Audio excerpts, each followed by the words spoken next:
नमस्कार दोस्तों, स्वागत है आपका एक बार फिर से हमारे चैनल एस्ट्रो सिबलिंग 159 पर। कैसे हैं आप सब दोस्तों। एस्ट्रोलॉजी में पाए का वर्णन मिलता है। उस पाए का हमारे जीवन में अलग अलग प्रभाव देखने को मिलता है।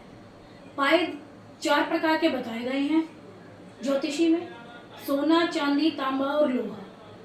जिस व्यक्ति की जीवन पर हर पाया अलग अलग तरीके का प्रभाव डालता है। किसी पाए को शुभ बताया गया है, किसी को अशुभ भी बताया गया है। तो दोस्तों, क्या आप जानते हैं कि आपका पाया कौन सा है?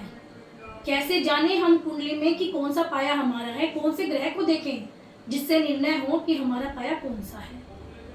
तो पाया जो होता है दोस्तों, दरअसल वो चंद्रमा की स्थिति पे निर्भर करता है। चंद्रमा हमारे कौन से भाव में विराजमान है, उसी के अनुसार हमारा निर्णय होता है कि पाया सोने का होगा, चांदी का होगा, तांबे का होगा या लोहे का होगा।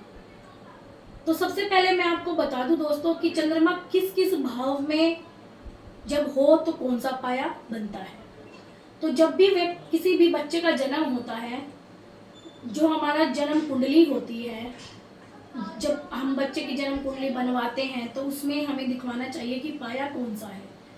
तो कैसे पता लगाएं कि पाया कौन सा है? तो दोस्तों, पाया देखा जाएगा चंद्रमा की स्थिति के अनुसार।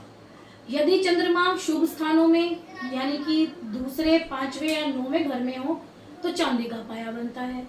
यदि चंद्रमा तीसरे, 7वें, 10वें घर में हो तो तांबे का पाया बनता है। यदि चंद्रमा चौथे, 8वें, 12वें घर में हो तो लोहे का पाया बनता है।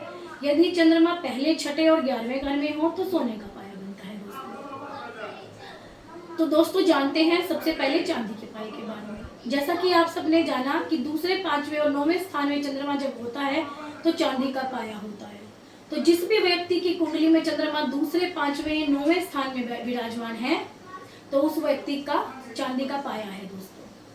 चांदी का पाया शुभ माना गया है, सारे पायों में सर्वोत्तम माना गया है।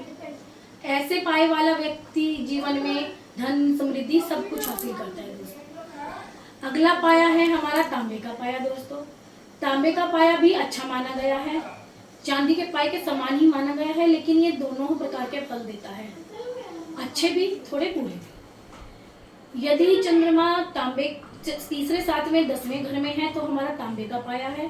तांबे के पाए वाले व्यक्ति को मिक्स रिजल्ट मिलते हैं, अच्छे भी बुरे भी, लेकिन धन समृद्धि उसे भी प्राप्त जरूर होती है। अगला पाया दोस्तों हम बढ़ेंगे सोने का पाया। सोने का पाया अच्छा होता है, वो तो सोना सबसे कीमती होता है, लेकिन अच्छा तो होता है, लेकिन पाए के अनुसार हम देखें तो ये थोड़ा सा स्ट्रगल देता है व्यक्ति को जीवन में। जब भी चंद्रमा हमारा पहले, छठे, 11वें घर में होगा तो सोने का पाया होगा और थोड़ा स्ट्रगल देता है लाइफ में। लेकिन ऐसा नहीं है दोस्तों, स्ट्रगल देता है कि अच्छा नहीं मिलेगा, मिलेगा सब कुछ, लेकिन हम अगर थोड़ा सा एक छोटा सा उपाय कर दें तो हम इसको सुधार सकते हैं। जन्म के समय यदि बताया जाए, जन्म के समय ही अगर आप कहें कि बच्चे का पाया जानकर यदि सोने का है, छोटा सा हम सोने का टुकड़ा, चाहे वो कुछ भी हो दोस्तों, एक सोने की तार हो या सोने का छोटा सा नाकप को का ही आप कह सकते हैं, लौंग जिसे हम कहते हैं, वो अगर हम थोड़ा सा दान कर पाए या कभी भी कर पाए, यूं नहीं है जन्म के समय ही, अगर जन्म के समय कर दिया जाए तो उत्तम रहेगा।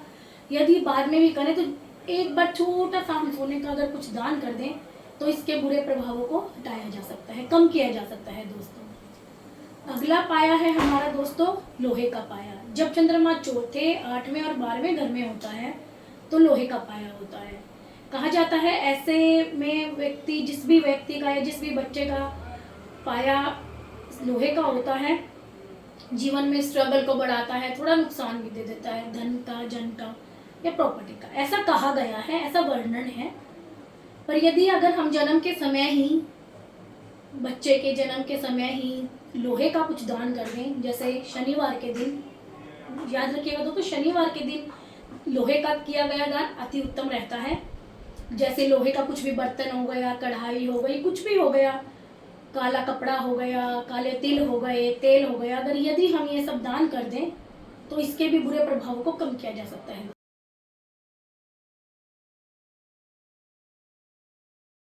दोस्तों। जैसा कि अभी आपने इस चित्र में देखा, शनि चालीसा में भी इसका वर्णन मिलता है पाए का। उसमें रहता है लोहो चरण पर जब प्रभु आवे, धन जन संपत्ति नष्ट करावे, समता ताम्र रजत शुभकारी, स्वर्ण सर्व सर्व सुख मंगल भारी। दोस्तों इसका अर्थ है कि लोहो चरण पर जब प्रभु आवे, यानी कि जब प्रभु लोहो चरण पे मतलब लोहे के पाए जब होते हैं तो धन जन संपत्ति का नष्ट होता है। समता ताम्र रजत शुभकारी मतलब रजत चांदी, ताम्र तांबा, समता समान, तो चांदी और तांबा समान रूप से शुभकारी है। स्वर्ण सर्व सर्व सुख मंगल भारी, जो स्वर्ण का पाया है यानी कि सोने का जो पाया है उसमें जातक को, ऐसे जातक को सर्व मतलब सभी प्रकार के सुख मिलते हैं, किंतु मंगल भारी, थोड़ा सा मंगल भारी होता है, यानी कि थोड़ा सा गुस्सेल व्यक्ति होता है, व्यक्तित्व गुस्से वाला होता है, जल्दी गुस्सा आ जाना, थोड़ी पेट की समस्या हो जाना जैसे एसिडिटी, जलन, ये सब, अर्थात कुछ नहीं, कोई बड़ा दिक्कत नहीं देता है, बस यही है। तो दोस्तों आपको हमारी वीडियो कैसी लगी हमें कमेंट करके ज़रूर बताएं। हमारी वीडियो को लाइक करें, शेयर करें और हमारे चैनल को सब्सक्राइब करें और हमसे जुड़े रहिए और भी ज्योतिषी चीज़ें जानने के लिए। तब तक के लिए धन्यवाद। Good night.